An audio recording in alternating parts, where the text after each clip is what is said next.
Welcome to All Right in Sin City, a podcast about writers and writing in the Windsor, Detroit region. Your podcasters today are Irene Moore Davis, author, educator, and local historian. Kim Conklin, Windsor-based writer and filmmaker. And me, Sarah Jarvis, former bookseller, publishing rep, and literary festival chair.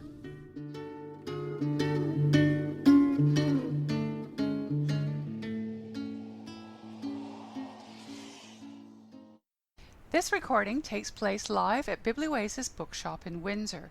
You'll hear Biblioasis publicist Theo Hummer introducing each author.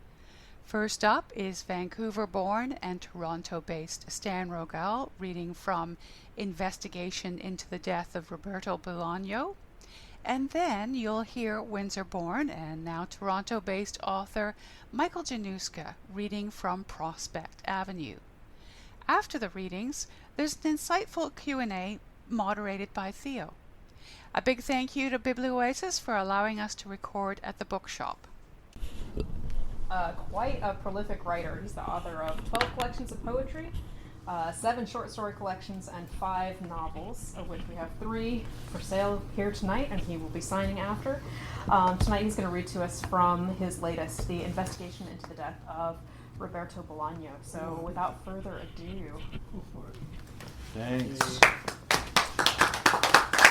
So the novel, Investigation into the Death of Roberto Bolaño, for those of you who don't know Roberto Bolaño, not familiar with his work, that's okay. If you do know him and realize that he's a real person, you'll get a few more associations out of the novel.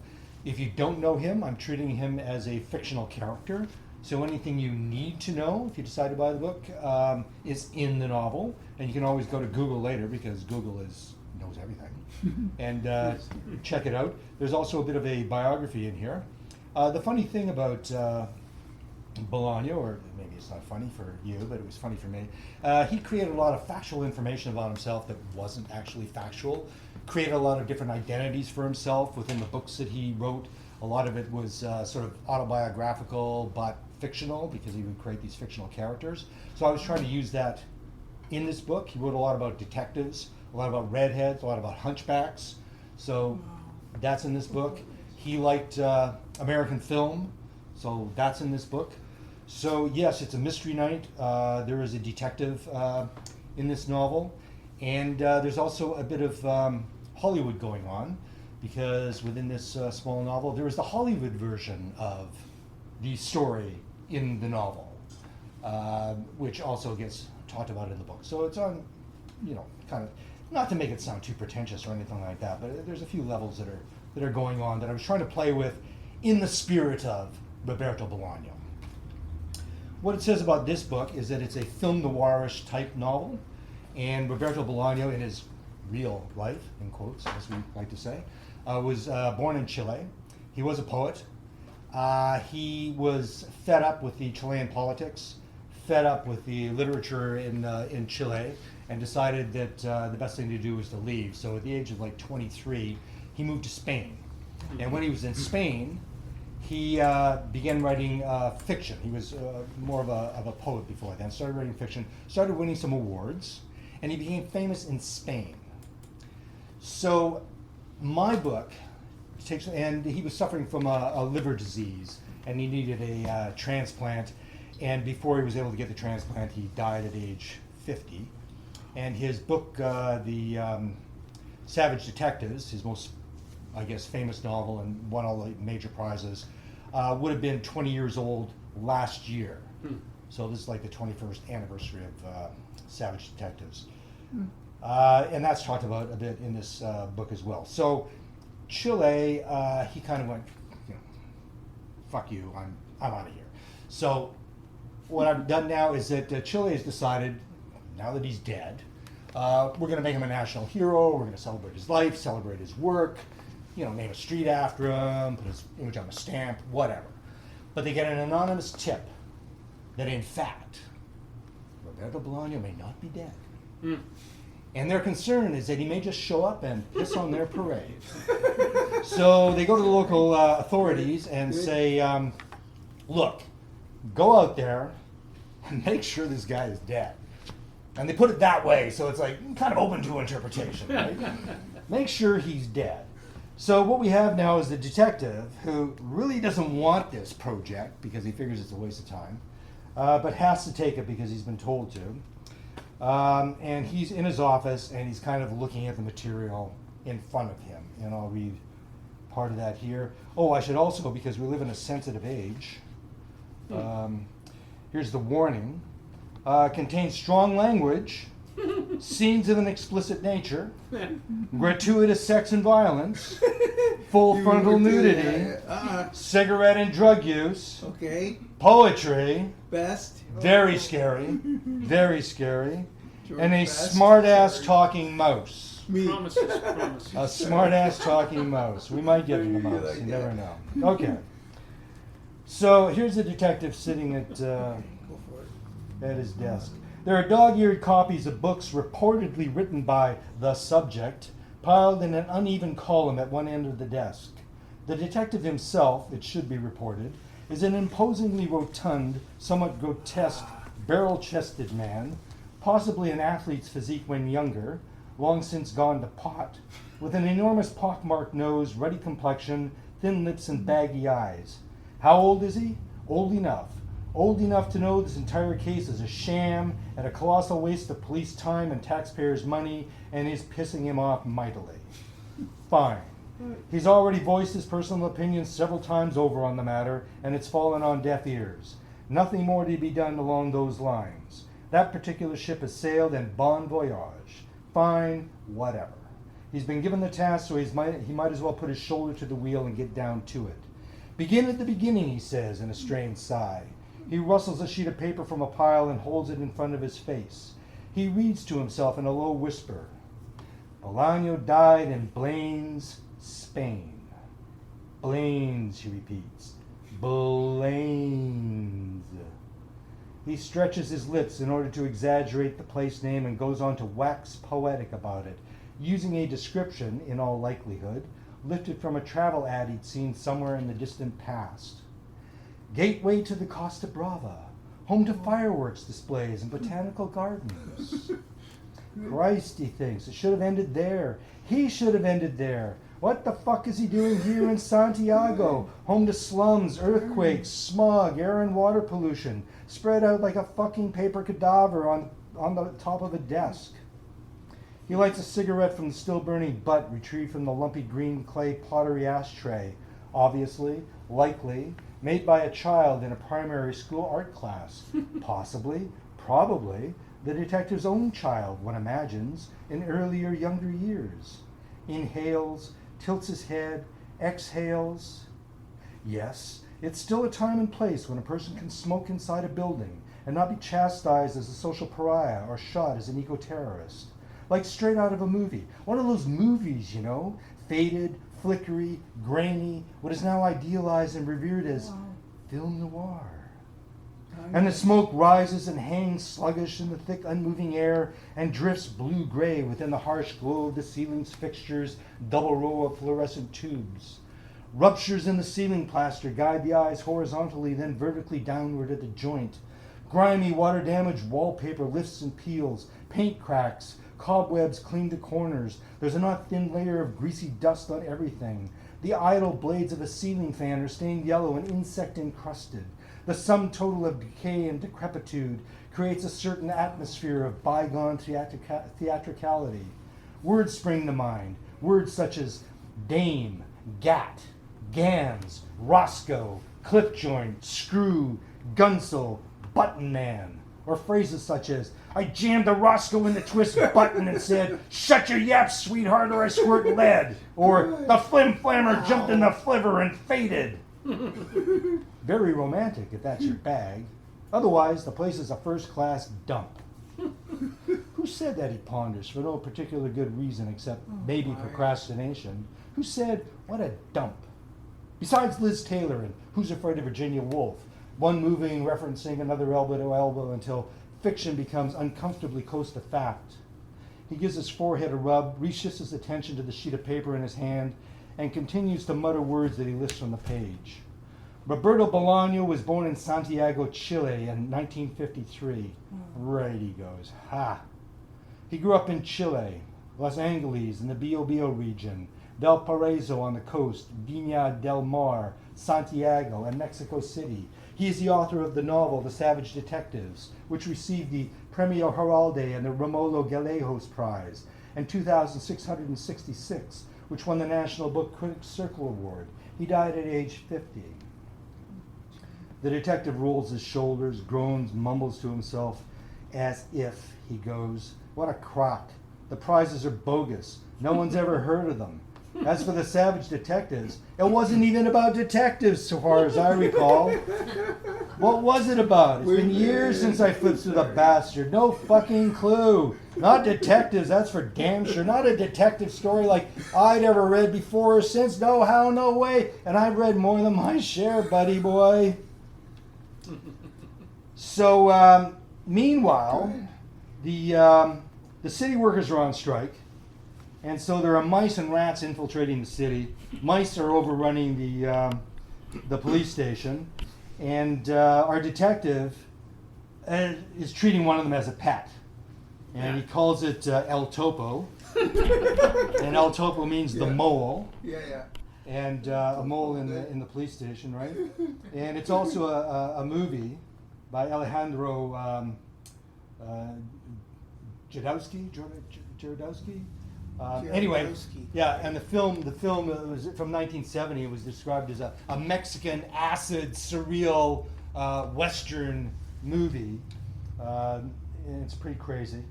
For those of us who can't go out and rent movies anymore, it's tough to find any of these things. So anyway, our detective is gathering up the usual suspects, and he gets one of his informants, a female.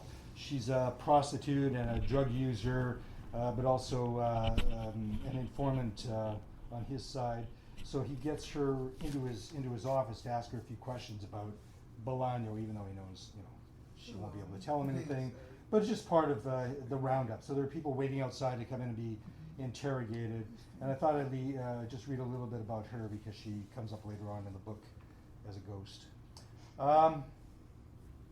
So she's, where are we? Here we are. She goes into the office and she sits down, makes herself very comfortable, and a mouse comes up and she gives it a little kick.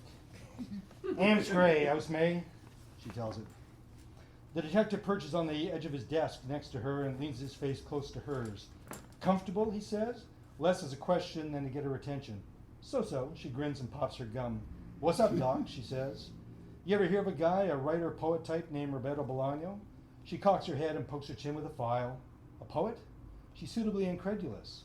Does the cartoon jaw-drop routine, stops chewing her gum? Serious? The detective doesn't flinch. Can't say as I have, no. What's he done? He died, comes the reply. Flat, calm, and assured. Oh, that a crime now? Shit, next you know we'll be arrested for breaking wind in public. She looks at the detective, who still doesn't bat an eye. I mean, you kidding me or what? She grins wider, doesn't speak, like she's unsure, like she's waiting for the other shoe to fall or something. So, you never heard of him. He folds his arm across his chest. She swings her head side to side. No, should I? Probably not. Thing is, we're shaking the bushes, which means people will start crawling out from under their rocks, maybe even talk. Even if they don't know what they're talking about, if you hear something, let me know. He hops off the desk, light on his feet for a big man, and motions with a sweeping arm toward the door. She doesn't budge. Let you know? Let you know what, she asks. I don't know, he answers. Whatever. He continues to invite her to leave. Uh-huh. That it then?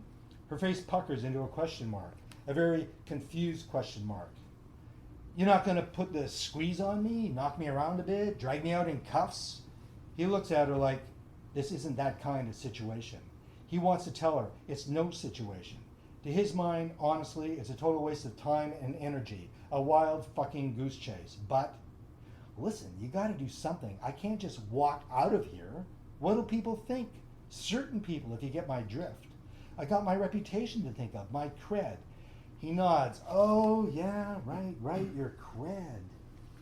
Besides, you think those two will talk? She jabs with her nail file toward the door. if you don't put on some kind of convincing display. I mean, that's why I'm here, partly, yeah? Fear of God and whatever. He groans, takes a deep, resigned breath. Yeah, I hear you, okay. And leans his knuckles on the desk. He bangs the wood with a meaty fist. Listen to me, you skinny black bitch. Puta, he shouts, you stipe coño. He slaps one palm loudly, fiercely against the other. The woman responds with a shriek of pain. Oh, stop, she whines. Don't hit me, please. He hollers above her. Oh, stop when you tell me what I want to know. Slut, smack, palm against palm. The woman bursting into tears, begging, all right, pig, I'll tell you, just lay off the rough stuff. That's better, he says. That's more like it. He bangs the desk with a fist. What else? The woman mumbles on incoherently for a moment or two. Rhubarb. Then whimpers and blows her nose. The detective waits for the theatrics to end, checks his watch, rolls his hands like, come on.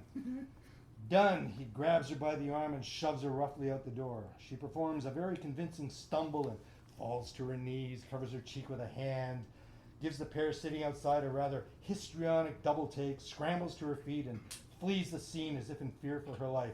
And don't leave town, he warns behind her. I'll bust your ass.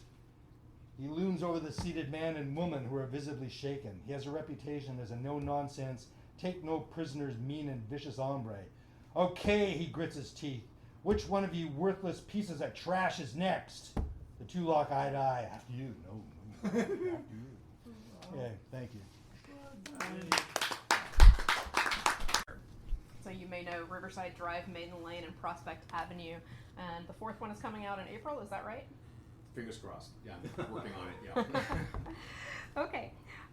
So Michael is very much after our hearts here at Biblioasis, has experience as a bookseller and publisher as well. And we are really excited to welcome you back to your hometown. Thank you.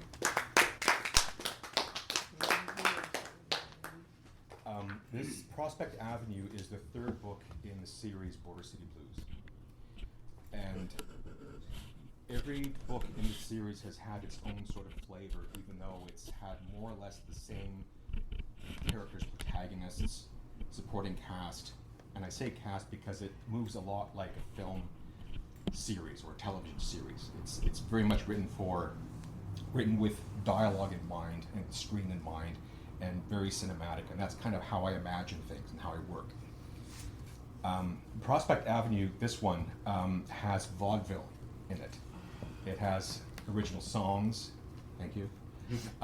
It has a character who has had a brief experience in Hollywood and had some experience working in vaudeville in Detroit.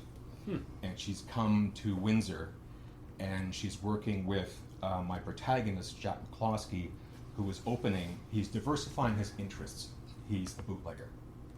And he's been told he should diversify his interests a little bit. And so one of the ways he's diversifying his interest is by opening a nightclub. And it's dry. It's straight. And so I researched this property, and it's on Olette Avenue. It was on Olette Avenue. And it was an auditorium where they rehearsed and practiced dance shows, music shows. And so he acquires that and has it refinished by a designer working for Albert Kahn in Detroit. So he's got that going on. And he's also got a lot of other problems apart from PTSD. He's a First World War veteran, he's a bootlegger, he's a career criminal, and he's a little unhinged at times. So what he's trying to do is he's diversifying, as I said. And he has a business, a sort of front operation. And it's on Mercer Avenue. And I looked this up, and it's Border Cities Wrecking and Salvage. Yeah. And what he has done is he's created a compound where it's basically a machine. And he has the liquor downstairs, and he has parts flowing in and out on the main floor, visible, and everything gets turned around, and he ships everything out, and he packages all of the booze in car parts and ships them out. And that's not unusual, not unheard of. So that's his front operation. On top of all of that, he has this crew of his who are trying to one-up each other. He has a first lieutenant, Shorty. He has a chief engineer, Mud Thompson, and he has some other characters who are also competing and trying to make their way and find their way and secure themselves within this very shady, and that's the name of the club, operation. Mm-hmm. And so it gets a bit complicated sometimes, and they have to deal with Jack's personality and his own issues. And sometimes they don't know how to deal with that. So this is a situation where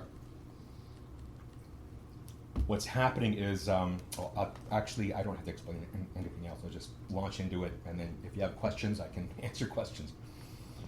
This is a chapter in the novel. I just regret, I don't regret, but it's unfortunate that this chapter doesn't include the women that are in the novel, in the series, because I've heard a lot of very positive reaction about the women. They're very positive, very strong women, and so if you want to learn more about them, I guess you have to read everything else. But anyway, unfortunately, this doesn't include that. Business was booming at Border City's Wrecking and Salvage, and that could make for some interesting challenges, as in the boys were having difficulty balancing supplies of liquor and auto parts. In any given week, it could flow either way. Their preference was to have more parts than booze, otherwise their front organization would start looking like just that. We've got a cellar full of rye, we have to move, said Shorty. We can't just have it lying around like this, not when we got customers waiting and cops sniffing around like they have been lately. I don't know what's been what's brought them by, but all of a sudden we have to deal with this. We're probably just being added to their rotation, said Gorski. We need more parts, and quality stuff this time. Quality stuff, said Mud. What quality stuff? Mud and Shorty were facing off, as they often did, from opposite ends of the long workbench. Because our contacts are telling us that when we're shipping crap parts, it looks a bit too much like packing material, which we all know it pretty much is, but that's not the point. So what do they want? No Fords, said Shorty. At least not for a little while. They want to see some high-end stuff in the mix, and newish. And where are we supposed to get that? Said Gorski. Yeah, said Mud. Buy the cars off the dealer's lot? There go the profits. So you know, we won't be going down the road for that. Then what? Shorty was thinking, pacing about the greasy workshop, and then his dashboard lit up. No. We go to the roadhouses, the racetracks, and look for Michigan plates. No, forget the racetracks. We have to do it at night. And when a car gets reported stolen, where's one of the first places the cops are going to look, said Gorski. We bring the catch straight back here. No joyrides. And we chop it up. Pronto. Maybe we can count on them not reporting it if they're just come staggering out of a roadhouse smelling like a distillery. Mud, you know how to high-end a Studebaker? With my eyes tied behind my back.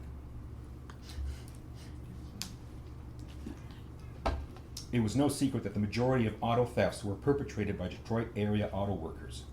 Boys with their eyes fixed on shiny objects. All they needed was 1 minute and a few inches of wire.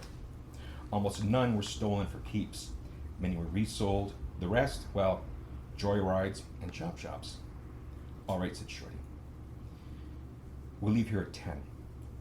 Gorski, you stay here and have the fence out back ready for when you hear us come knocking. Shorty and Mud decided to try their luck first at the Island View Hotel. They would take Riverside Drive east to the edge of the city, make their score, and then wind their way back into the city, first through the side roads and then the back streets into the city's heart. There'd be no speeding. The parking lot was jammed with vehicles large and small, old and new. Mud felt like a kid in a candy store.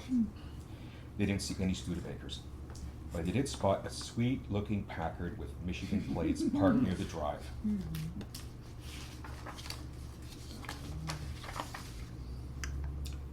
Yeah, said Shorty. That one. You think you could do it? Mud was rubbing his chin. This year's model. Let me see. Shorty watches back. All the action seemed to be inside.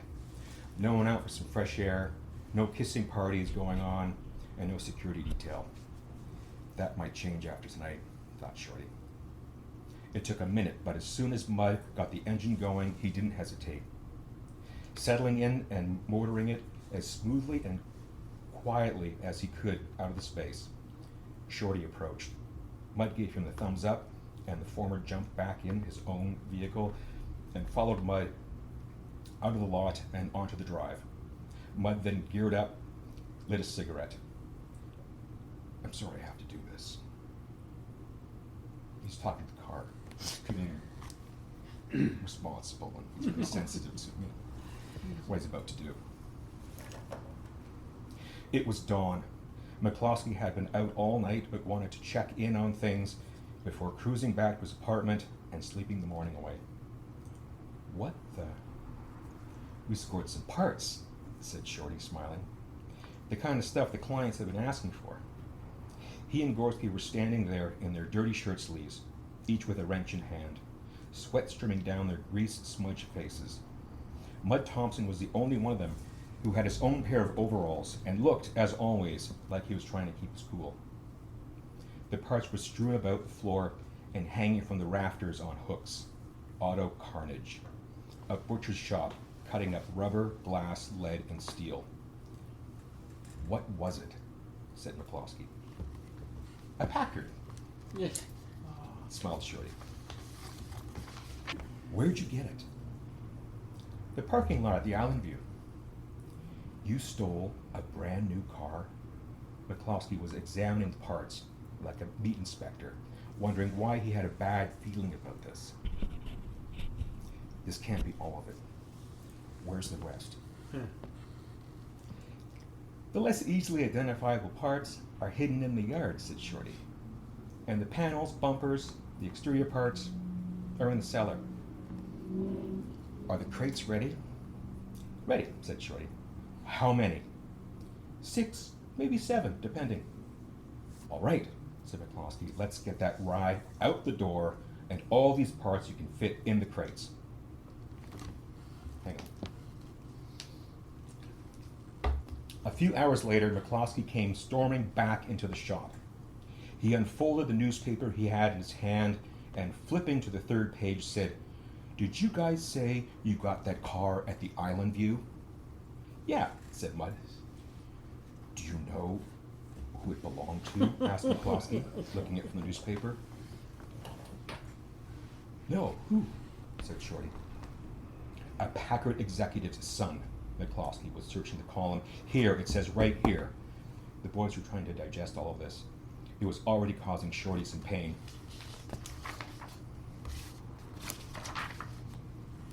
Gorski was the first to speak. "Does he want his car back?" McCloskey almost hit him on the nose with the rolled-up newspaper. "No, he wants you to send him the odometer reading. Of course he wants his fucking car back." He admitted to coming out of Windsor Roadhouse, a well-known joint, asked Shorty. He admitted to meeting with his real estate brokers about buying some property on Riverside Drive, said McCloskey. "Shit," said Gorski. "What are we going to do?" "Did you ship those crates off?" "Yeah," said Shorty. He started to look a little queasy. There turned out to be 7. "A lot left, I bet," said McCloskey. "A fair bit." "Well, that's a fair bit of trouble then, isn't it, boys? Hey. What did you do with the seats?" "They're in my living room," said Gorski. This time McCloskey did hit him with the rolled-up newspaper. "At least we moved out all the rye, Jack. And the Packard came free of charge." McCloskey glanced sideways at Shorty, resisting the temptation to slap him with the newspaper as well, because that wouldn't look good in front of Gorski and Mud, who he outranked. "Let's hope it stays that way," said McCloskey. "Mud, did you claim your trophy?" Mud hesitated. "Yeah. Find out where this guy lives. and mail it to him. Snail mail. Mud collected license plates. Wow. We're not pulling anything like this again, right? We were just improvising, Jack. I want to make all those exterior parts downstairs, everything you couldn't fit in all of those crates, disappear. Here's an idea. Tonight, dump those parts off at Windsor Auto Wreck. Make it fast, don't be sloppy. Bring a pair of bolt cutters and a stake in case they have a dog in the yard. When you're done, phone in an anonymous tip to Windsor Police. They'll do, said Shorty. McCloskey stepped out. Shorty was left wondering where Jack's head was right now. Was it that big of a deal? Then he thought, maybe it wasn't Jack, maybe it was him. Maybe he was misreading things. No more of this just-in-time delivery crap, Shorty said to the room. Let's start stockpiling parts right now. Get Lincoln Jefferson out scavenging some more, but let them know they have to keep it clean or they're out of work. Pay them by the pound of scrap. By the end of the week, I want to be tripping over auto parts just to get the front door. The place emptied, and the crew went to work. Shorty rested his hands against the edge of the workbench and leaned against it, tired, his nose burning from the fumes of the place, his mind just as cluttered. He bunched up the newspaper in his hands and threw it against the wall. What do you want, Jack?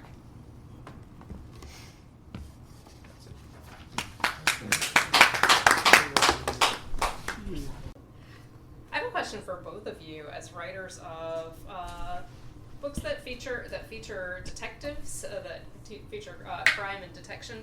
I'm curious to know about, I guess maybe the procedural and plotting aspects of how you plan and shape these novels. Like, to what extent? I don't know. Tell me about how you. It seems like a real challenge to me, right? To write about a detective figuring out a crime. So I'm curious to know how you wrap your head around that. How you think about that when you're writing. Good. I think of my books mainly as crime fiction, though embedded in them are two characters, Detective Campbell and the forensics doctor Lafayette. Wow. And so I have them, I sort of thread inside the novel them with a case that sometimes overlaps. It can't just be a gratuitous sort of, I'm going to just throw this thing in. What I tend to do, though, with them is I start with a body, and I work backwards. So I start with a body and a crime scene, and I just keep working backwards. And how is it discovered? How is the body discovered? So you ask yourself, how did this thing end up? How does this happen? And then they come forward. And then I also think about how one of my favorite crime fiction television series, is Homicide. And they had this board, and there were all the detectives and all the crimes, and how many crimes weren't solved. And they were in the red or in the black. And I marvel at how many times a crime wasn't solved or just kept rolling along. So in Prospect Avenue, I have an unsolved crime.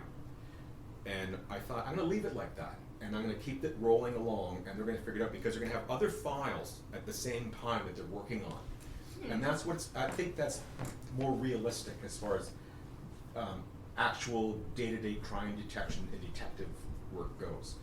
That things aren't solved just like that. There are no clean endings, and sometimes just no endings. There are unsolved cases. There are cold cases, and they come back to haunt you sometimes years later.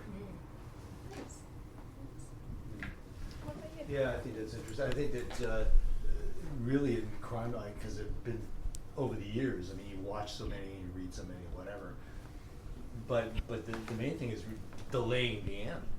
So how do you find ways to delay the end? What impasses do you give? Because in your head, you know how it's going to end, right? Everybody knows how it's going to end. Somebody's going to find, or it's going to be a cold case where they don't find out. But either way, you're following the steps of these people, so you have to put impasses in the way to keep it going long enough. And I just finished writing a novel that's an updated version of Hamlet, and I have the Hamlet character watching reruns of TV of things like Murdoch and who are the others? God, the female Angela Lansbury. Yes. Murder, She Wrote? Yeah, Murder, She Wrote. So he's watching them, and he says, okay, they're always like this. You always have to suspect somebody, and that's your, and then the person, and then later on, all these people get eliminated until you go back to a person that was there at the beginning, and that's the guilty person, right? And then in my story, I of course have to change that because he's been watching all of these, and he's got it all figured out. It's the brother who's killed my father. He's got it all worked out in his head. He just needs to gather the information, and then in the end, it turns out to be something else. So, but it's always that delay, I think, is important in how you go about doing it. I have one more question, if that's all right, if you would indulge me. So both of you write fiction that is engaging with some historical fact, right? You're writing about fiction about a guy who's an actual historical author. You're writing about a real place that really was a hotbed of rum runners. Can you talk to us a little bit about researching and how you craft fiction that is that has some basis in historical fact? It's really nerdy. Nice. I go to Google newspaper archives, and they have copies, digital copies, not like facsimiles of original editions of the Border City Star. And I can read daily editions of the Border City Star on the internet for free.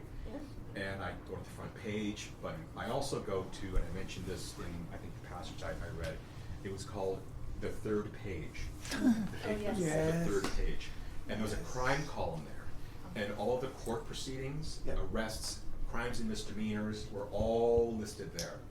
So just the minor stuff there, but also just the pages that told me what was a crime or misdemeanor in 1923 and what was going on. Oh, they were robbing the coins out of milk bottles on front porches. Really, stuff like that. Not to mention all the DUIs going on, like constantly.